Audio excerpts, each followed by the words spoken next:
Rahumeelse koosoleku pidamine on igaühe põhiseaduslik õigus, millega tulevad siiski kaasa ka kohustused. Põhiseadus lubab koosoleku pidamise õigust nakkushaiguste epideemia ajal piirata. Praegu on avaliku koosoleku pidamine lubatud 10-liikmelistes hajutatud gruppides, kus koos viibivad inimesed peavad järgima ka 2+2 ehk hajutatuse nõuet. Viiruse piiranguid kõrvale jättes kehtivad igale meeleavaldusele korrakaitseseaduses paika pandud reeglid. Sellisel avalikul koosolekul, nagu viimastel päevadel toimunud on, peab olema korraldaja. Samuti peab sellisel koosolekul olema korrapidaja või täidab neid ülesandeid korraldaja ise.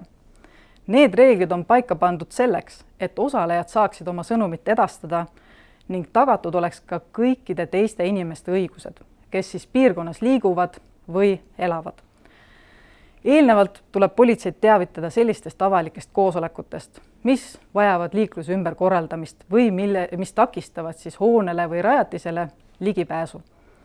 Samuti tuleb teada anda koosolekust, kus kasutatakse lavasid, helitehnikat, valgustusseadmeid, telke, et politsei omakorda saaks teavitada lähedal asuvate kinnistute omanikke.